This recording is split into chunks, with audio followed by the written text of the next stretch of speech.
కుమారుడిపై POCSO case నమోదుతో కలత చెంది బాపట్ల జిల్లా కొల్లూరుకు చెందిన దంపతులు ఆత్మహత్యకు యత్నించారు. ప్రకాశం జిల్లా చేమకుర్తికి చెందిన ఓ బాలికను కొల్లూరు గాంధీనగర్కు చెందిన నండూరు జయరావు ఇటీవల ప్రేమ వివాహం చేసుకున్నాడు.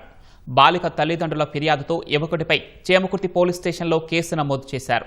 జయరావు కుటుంబాన్ని పోలీస్ స్టేషన్కు పిలిచి విచారించారు. తమ కుమారుడిని పోలీసులు వేధింపులకు గురి చేశారంటూ దంపతులు కృష్ణ, రమణ విషయం తీసుకుని సెల్ఫీ వీడియో విడుదల చేశారు. 108 సిబ్బంది ఘటనాస్థలికి చేరుకుని వారిని తెనాలి ప్రభుత్వ వైద్యశాలకు తరలించారు.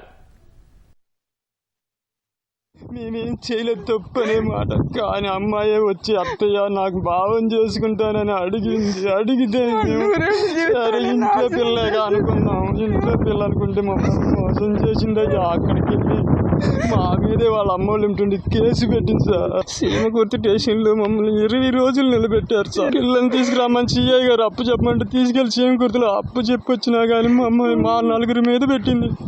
అన్ని పుణ్యం తెలియని ఇంటి ఊరు పెద్ద మనిషి మీద కూడా కేసు పెట్టి మమ్మల్ని ఎవరు రక్షిస్తారు బాబు. మా పిల్లల్ని కూడా స్టేషన్ లో కొట్టనని చెప్పి కొట్టారయ్యా.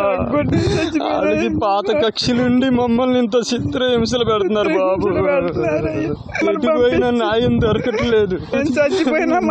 మా బిడ్డను కాపాడండి బాబు. చచ్చిపోయిన బాధ.